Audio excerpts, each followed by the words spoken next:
Que Bordeaux soit une ville à l'exceptionnel patrimoine est un lien commun. Ce qui l'est moins est la façon dont a évolué la définition du patrimoine bordelais depuis 20 ans. D'une politique de simple conservation et exclusive aux monuments, la ville est passée à une politique inclusive de mise en valeur d'un environnement géographique, historique et humain à partir d'un patrimoine commun, la Garonne.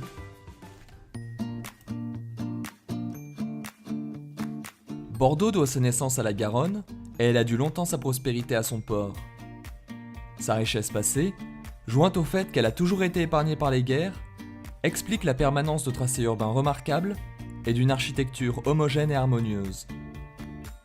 Si le patrimoine bordelais présentait au début des années 90 un visage assez consternant, le projet urbain de 1996 a d'emblée proposé des outils puissants au service d'objectifs ambitieux, favorables à la renaissance patrimoniale de la ville. Ce projet urbain posait 3 objectifs. Il proposait de lutter contre l'envahissement de Bordeaux par les voitures, en créant un tramway cernant le centre historique et le protégeant par des voies sous contrôle d'accès. Pour permettre sa traversée de la ville, et notamment celle de la place des Quinconces, une révision partielle du secteur sauvegardé a été nécessaire. Et c'est bien pour respecter le patrimoine historique que le tram circule sans caténaire dans le centre, que la plateforme du tram est pavée de granit, et qu'il n'y a pas de borne de vente de tickets à la station Bourse. C'est également pour mettre en valeur le patrimoine que les grandes voies empruntées par le tram, proches de lui, ont été réhabilitées de façade à façade, et que les grandes places ont fait l'objet de concours d'architecture.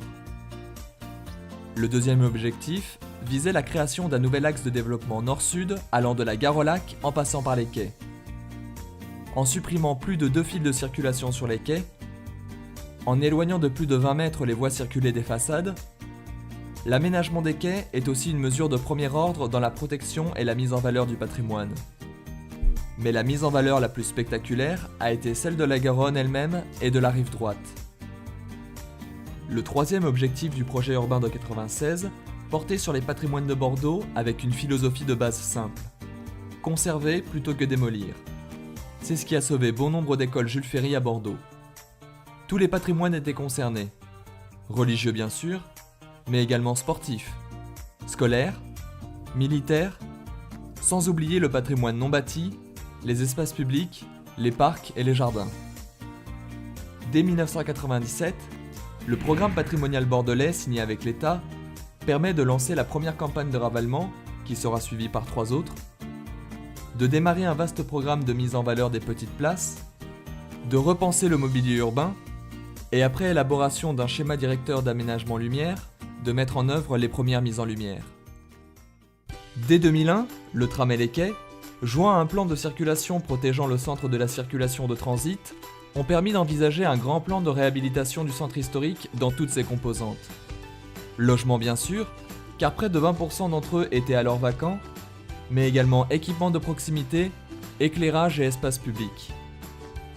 Ce sera la CPA, Convention publique d'aménagement, signée par la ville, l'État et les collectivités territoriales, et confiée à une cité.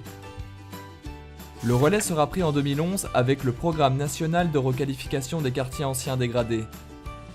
La mise en valeur du patrimoine bordelais est donc bien dans un premier temps liée au premier projet urbain. Elle n'a été rendue possible qu'en raison du changement des usages en matière de déplacement. C'est parce que 50% de l'espace public est dévolu aux piétons et aux 2 roues, grâce au plan de déplacement urbain, que la ville ancienne et son patrimoine sont rendus aux habitants, aux chalands et aux touristes. Toutes ces transformations ont permis que la ville, l'État et la métropole lancent en 2013 la révision du secteur sauvegardé, pour laquelle la Direction générale de l'aménagement a la charge de la réalisation des fiches à l'immeuble. C'est une première nationale que l'État accepte de coprésider avec une collectivité territoriale le dernier document d'urbanisme non décentralisé. Mais le patrimoine bordelais ne se résume pas à son centre historique. Bordeaux a la particularité d'être une ville de pierre et son architecture vernaculaire, couramment assimilée aux échoppes, est remarquable. Dès 2004, la ville ouvre un chantier unique en France en décidant de lancer un inventaire de l'ensemble du patrimoine de pierre sur 42 000 parcelles.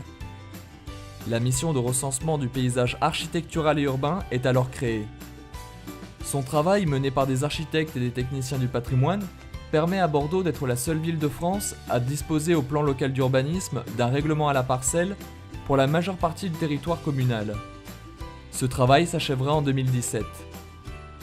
En 2007, l'inscription de Bordeaux sur la liste du patrimoine mondial de l'humanité marquera la reconnaissance du travail mené depuis 1996. Il s'agit alors du plus grand des périmètres urbains inscrits dans le monde. S'il couvre la plus grande partie du Bordeaux rive gauche jusqu'au boulevard, il inscrit également la Garonne et sa berge rive droite.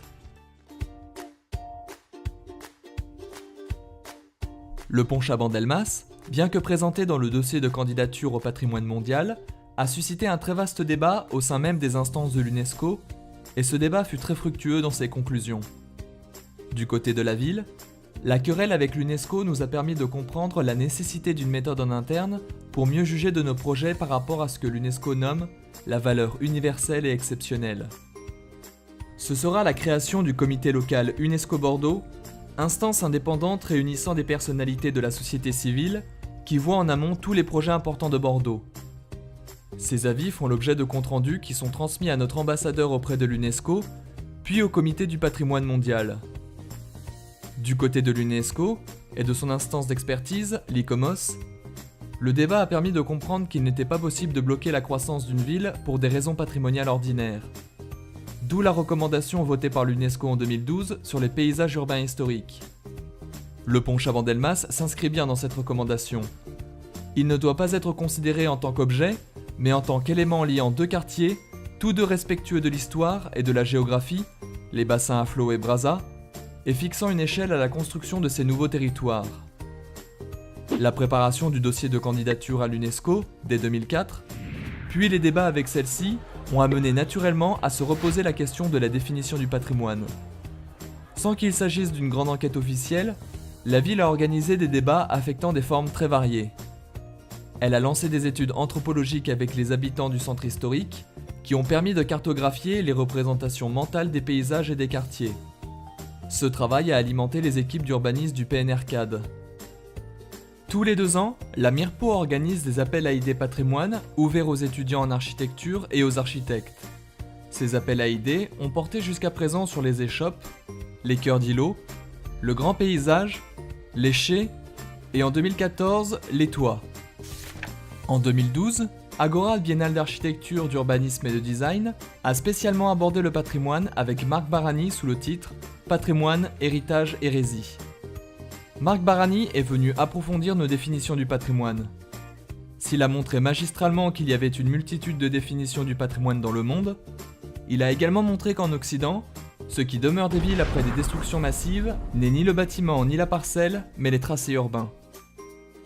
Parallèlement, des études d'archéogéographie menées sur l'ensemble des quartiers de Bordeaux nous ont montré que les grands tracés de la métropole se superposent avec le réseau hydrographique. L'histoire de Bordeaux se superpose donc à sa géographie. Les rues de la plaine rive droite par exemple, perpendiculaires à la Garonne, ne sont pas les anciennes voies industrielles de la Bastide, mais d'anciens canaux qui desservaient des maisons de plaisance situées approximativement sur l'ancienne voie ferrée menant à la gare d'Orléans. Ce constat nous a conduit à reconsidérer la définition du patrimoine bordelais.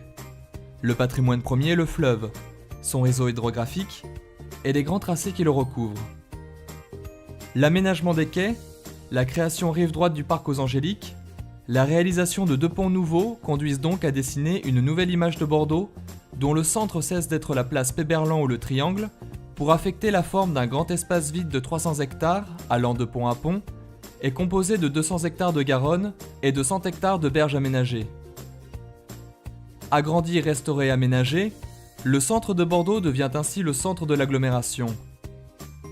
La création des nouveaux quartiers que sont les bassins à flot, Brazza, Niel ou Garonne-Eiffel ne s'entend donc plus comme des tentatives difficiles pour rivaliser avec la façade des quais de la rive gauche, mais bien comme des quartiers devant s'intégrer dans des paysages urbains historiques dont la Garonne est le patrimoine princeps.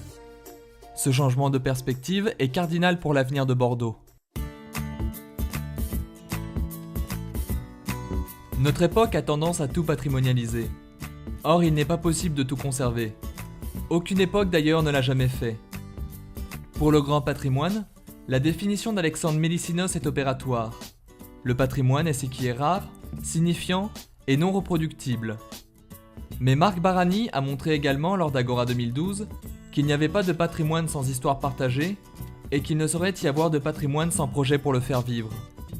Ce serait une erreur de croire que le patrimoine, tel qu'il est répertorié aujourd'hui, correspond à une liste intangible, et ce serait une erreur également de penser que seule l'administration ou les experts ont la capacité à définir le caractère signifiant ou non d'un bâtiment ou d'un ensemble urbain. Chaque fois qu'une question ambivalente d'un point de vue patrimonial est posée, la ville organise des ateliers en 3 séquences regroupant des experts, des habitants et des étudiants de l'école d'architecture.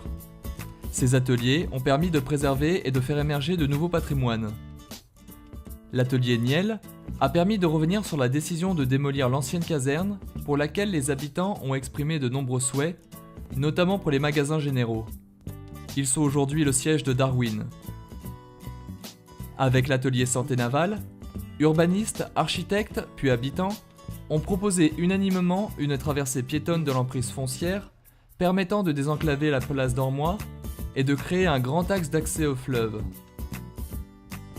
Ce nouvel axe permettra de révéler l'intérêt et de rendre accessibles les rares vestiges des remparts de la dernière fortification de Bordeaux sur lesquels la ville a réaménagé le jardin des remparts. L'atelier autour du devenir de l'ancienne institution des sourds et muettes a permis de protéger au titre des monuments historiques non seulement l'enveloppe du bâtiment, mais ses cours et son système de distribution qui rend l'ensemble très modulable en termes de nouveaux usages. À Mériadec, l'atelier en présence des représentants de l'UNESCO a permis de reconnaître la grande qualité urbaine de l'esplanade, de montrer que le projet de cité municipale peut apporter une transition entre la ville ancienne et ce quartier moderne, et de classer au titre des monuments historiques le siège de la Caisse d'épargne. Au Grand Parc, l'atelier a conclu que le seul usage possible pour la salle des fêtes, fermée depuis 20 ans, était son usage premier, que la structure de la salle rendait la polyvalence possible, et qu'elle pouvait redevenir un équipement à l'échelle de l'agglomération. L'atelier de la Halle Soferti à Brazza a conduit à sa conservation et les Bastidiens ont émis de nombreux vœux pour son devenir. L'appel à projet enfin pour le stade Chaban-Delmas et l'atelier d'experts qui l'a accompagné ont permis de déterminer les éléments patrimoniaux à conserver en l'absence de classement au titre des monuments historiques. Qu'il s'agisse des vivres de l'art, des magasins généraux à Niel, de la caserne des pompiers de la Benauge ou de l'ancien Nautilus à l'entrée des bassins à flot, on voit se dessiner dans chacun des nouveaux quartiers de Bordeaux des éléments patrimoniaux dont la valeur n'est peut-être pas exceptionnelle, mais qui, pour les habitants, ont une signification forte et dont les urbanistes doivent tenir compte dans leurs projets. On échappe ainsi au schéma traditionnel des villes historiques qui grandissent. D'un côté la ville patrimoniale, et de l'autre la ville générique hors contexte. En disant que le patrimoine commun est la Garonne et le grand paysage, que le site fait le projet et que le projet fait la règle, la ville de Bordeaux renvoie dos à dos les fanatiques du patrimoine et les fanatiques de la modernité.